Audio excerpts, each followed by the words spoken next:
and welcome to Conversations Worth Your While, a show in which I chat with really cool people about interesting topics to spark and inspire and motivate personal and professional change. And today I have the pleasure of being joined by Tina Larsson. And it's fascinating. Our topic today is really about how to get from everything's an emergency to calm, organized proactivity. And it's fascinating because I'm a life coach and Tina is a co-op and condo expert. And you're probably thinking, what do they have in common?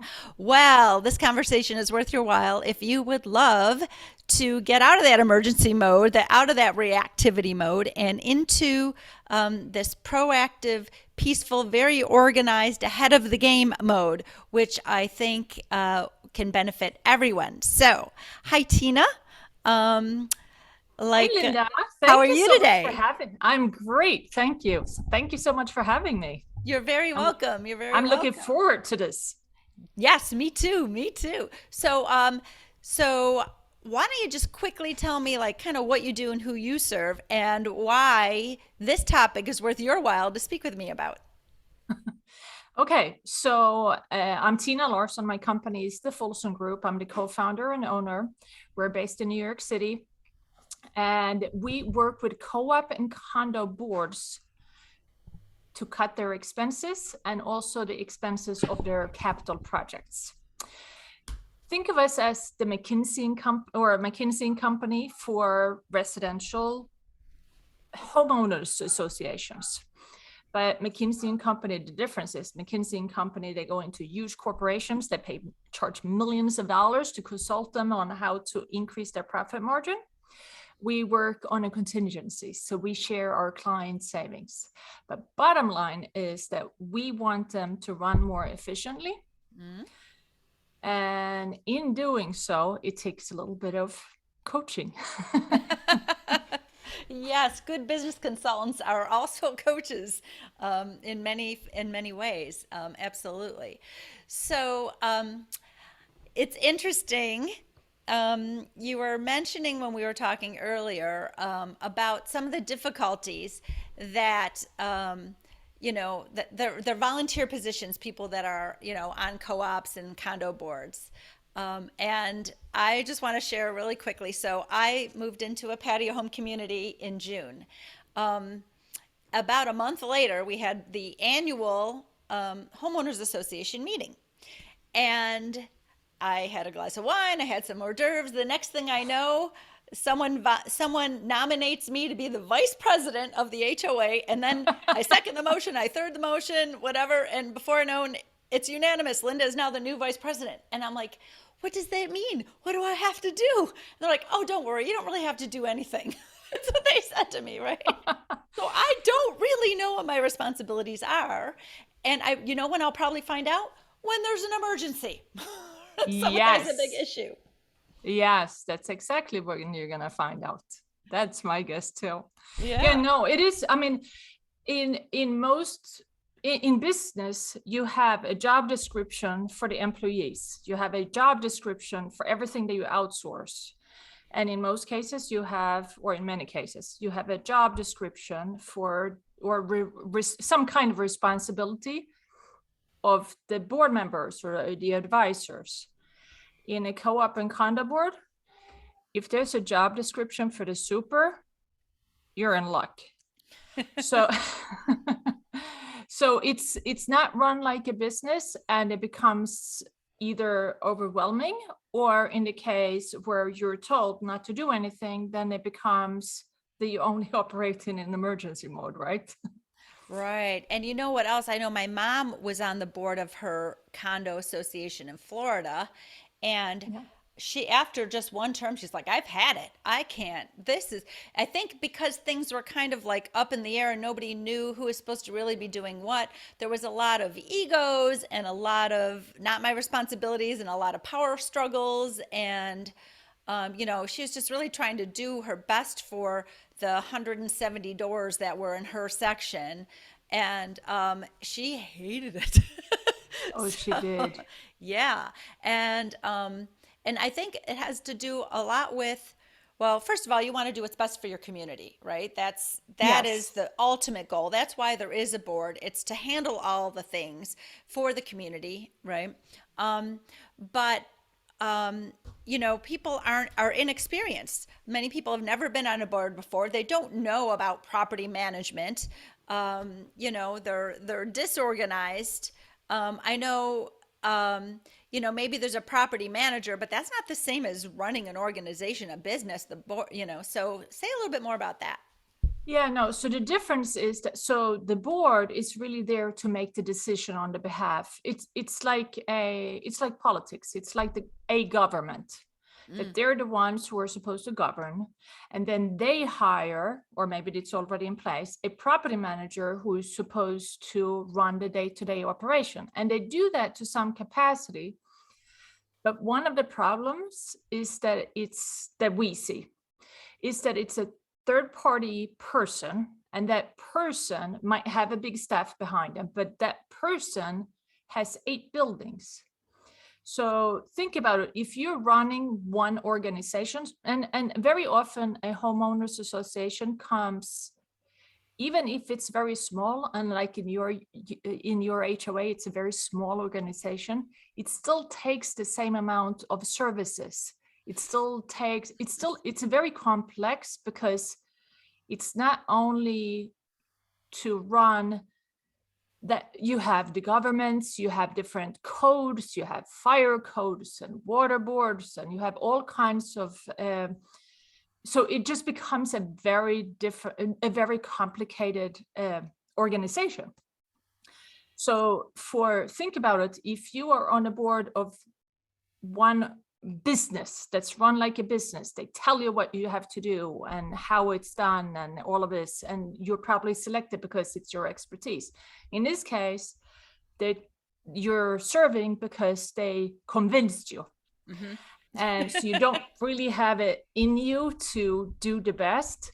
And then it's very complex, and there's no documentation saying what is what and when things are due and what's Right. next. What happens if there's a leak? What do we do? There's no documentation saying these are the procedures. Absolutely. So Yeah. yeah, and I don't blame your mom at all. We hear it all the time. People, they volunteer, and then they're like, yeah, no, I couldn't take it anymore, so then they Right. stop. And it Yeah. is a volunteer position, and our priorities as humans are ourselves, our own work that we do, our families, so that sometimes when something's got to give, it might be what you're supposed to be doing on the board, especially if it's disorganized and you're feeling overwhelmed. And so, we our little topic today, how to get from everything's an emergency mode, right, to like calm, organized proactivity. So from being reactive to being proactive.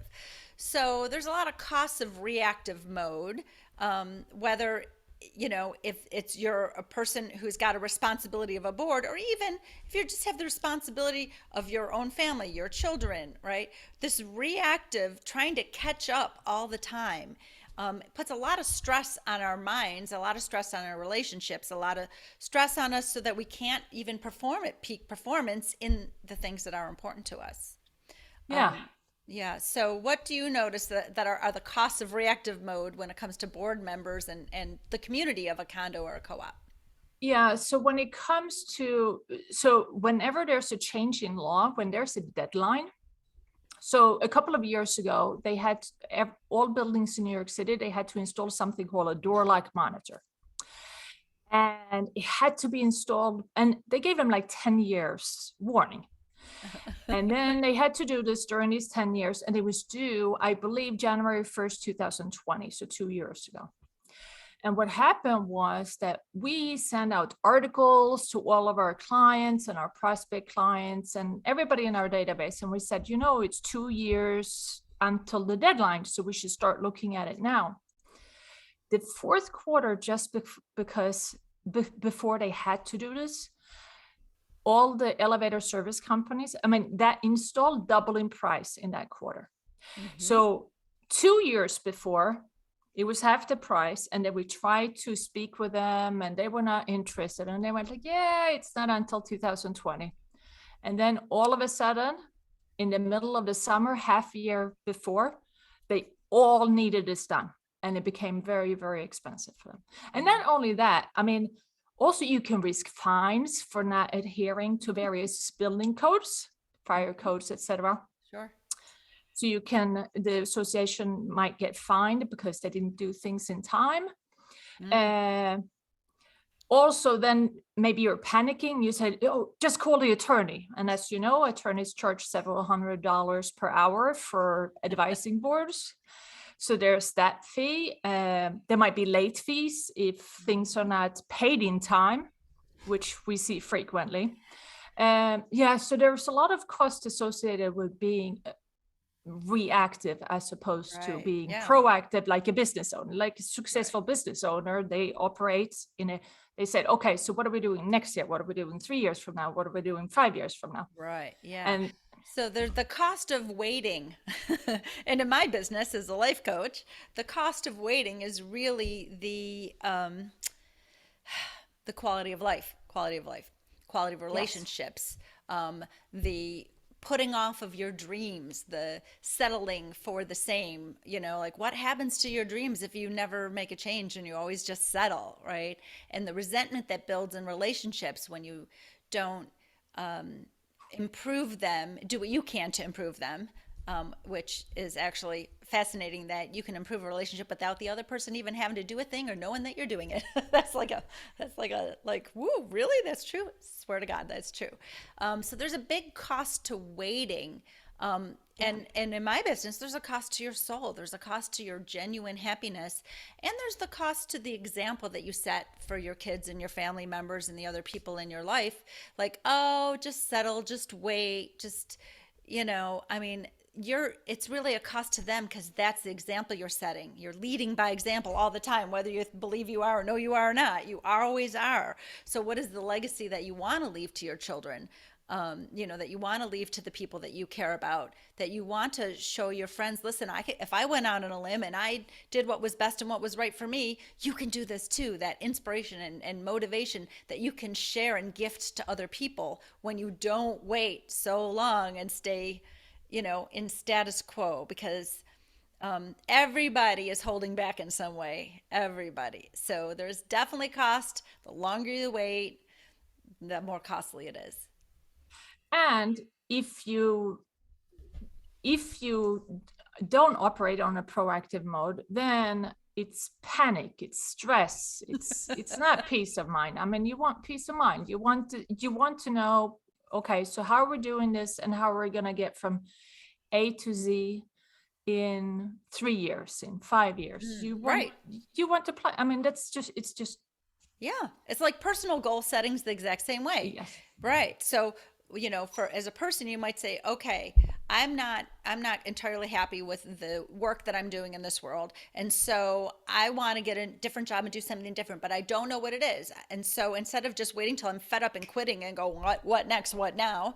I'm going to make a plan to discover what it is that is I call it find your wow that I do with my clients. Yes. What's your wow, right? How do we map a plan and a path to it? How do we discover your strengths so that your wow, you're not going to dismiss it right away? Like, well, I'd love to do that, but I'm not qualified. Like, how we can discover exactly how you're qualified, right? So there's so much to be making that pathway forward. I have a session that I give to people that is really, like I call it, and for people who are young, they won't get it, but a triptych. The triptych for the AAA used to give you was like page by page. Now go here and turn the page. Now drive here, turn the page.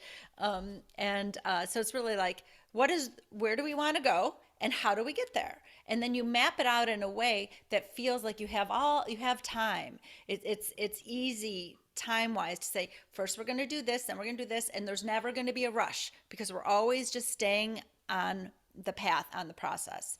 So I love that you said that boards need to run like a business, and that's what businesses do. They are forward-looking. They're not saying, "Oh, how do we catch up?" A good business says, how am I going to create demand for my product 5 years from now?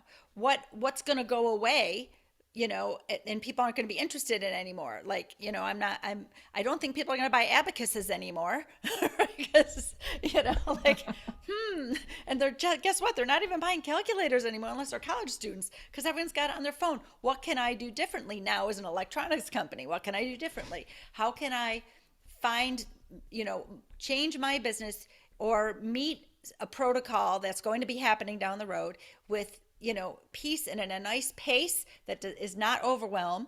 And how can I do that when I don't have the expertise to even know how to do that? Yeah. So what do Yeah. they do? They call us. I mean, yeah. I mean, a lot of our business, even though the way that we make money is by reducing their expenses. I love The that. way I'd pay you to reduce my expenses. the way that we get that done is that we do a lot of coaching. I mean, we have a lot of phone calls. We have to explain, and the board can be complex. I mean, we have the smallest board that we have right now. They have 4 individuals, and they're pretty much on board to move forward. So they're a very proactive board. But the largest one that we have, I mean, it's 8 people. That's a big organization. I mean, that's like a community board. I mean, it's like a community board. I mean, that's a lot of wants and wishes and inactivity and making decisions. And then if there are a lot of lawyers, then nothing gets done. They are not all of Averse. them, of course. They are risk averse, and it's always more difficult for us if there's more than one attorney. If there's one attorney, that's fine, but if there are many attorneys, it's normally more difficult to get things done, Interesting. which we Yeah. find interesting, very Yeah. interesting. Well, many humans are naturally risk averse. True. And because it's really the fear of the unknown. They're making an assumption that the risk is not going to pay off instead of making the assumption that it is going to pay off. So, right then and there, it stops them from really thinking through the positives. They only think through what could go wrong. That's what they're focused on. What could go wrong? We can't do this because what if this and what if that, what if this? And I love doing, well, you probably know the what if up exercise, right? Yes, that's a good one. Isn't that a good one? What if you did this thing to solve your problem? What if you did that thing? All these positive, focused, solution based ideas, right? I think that would actually kind of be a really fun exercise to take a board through. So there's no naysayers allowed because it's really like, ooh, what if we did this? What if we did that? What if we did this? It's positive, solution based ideas. And that's what we try to bring to them. Yeah. We haven't tried a what if, but maybe we should. It's kind of a fun exercise because Yes, it really is. gets the ideas flowing.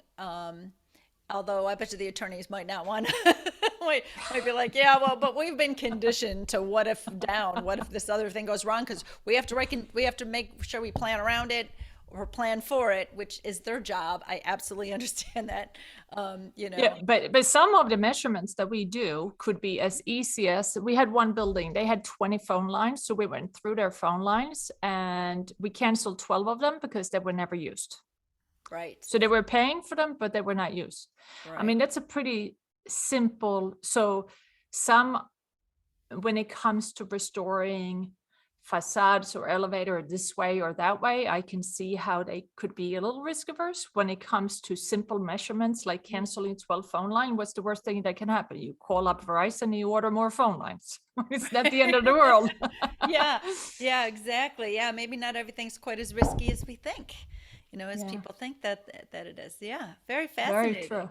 Very true. Yeah. So the benefits of being proactive is you never really, it's the opposites of being reactive, right? The benefits that you're reducing overwhelm. So therefore you're probably increasing your effectiveness. You are reducing your costs. You are increasing your peace of mind. You have less stress because you have a better, easier pace and a plan. And it's, in your case, it's better for the community. In my case, it's better for the individuals and all the people around the individuals, all those relationships and your effectiveness and efficiency at work, whatever work that you do. When you reduce overwhelm, you can keep all those balls in the air with much more finesse. As a matter of fact, you actually there's not as many balls as you think. So you've reduced the balls, like you're saying. Like, well, we don't have to deal with so many things. When you can be efficient, you deal with less things and you deal with them more proactively and at a nice, easy pace. It just makes life easier. And so I love when we have these conversations worth your while and we find something that seems like we have nothing in common with our work and what we do, but we find that there's parallels all over the place in the business world to what I do with humans on an individual basis, because it's humans that are running the business world. So when you have inner peace and less stress and less balls in the air and less overwhelm, and more clarity and a pathway and a goal, and you're excited to move forward and you're proactively living your life, then when you show up on your board of directors or at your job, then you show up a different person. You're your best self for those people around you. Bingo. Yeah. And if you think about it, most people, whether they need your services or they need my services, in most cases, when they go to work and they perform their work, they do all of that as Yes. part of their job, right? Yes. So in your case, it's on their personal level that it might not, and in my case, it's their board volunteer position that they don't. Right. So it's kind of interesting. Yeah. Right. Thank you. Okay. So, Tina, thank you so much for being on Conversations Worth Your While. Do you have anything that you'd like to share with our audience, or a tool or something that you can give them, or a way to contact you? Yes, so my contact info, well, we have a website. It's www.thefolsongroup.com. That's THEFOLSON group.com. If you're on the board or live in a building that has a board, so you might be able to introduce me, that would be great. And we also have some free tools on our website. And I bet that Linda is going to share the links to those. I'm going to share them with her. And we have 3 different tools that will help you organize to get your building or your board to operate in a proactive mode. Right, beautiful, which will save you money as a homeowner. So, yeah, beautiful. Thank you, Tina. And yes, I'll definitely put Tina's gifts and contact information into the description, so you'll be able to get to that.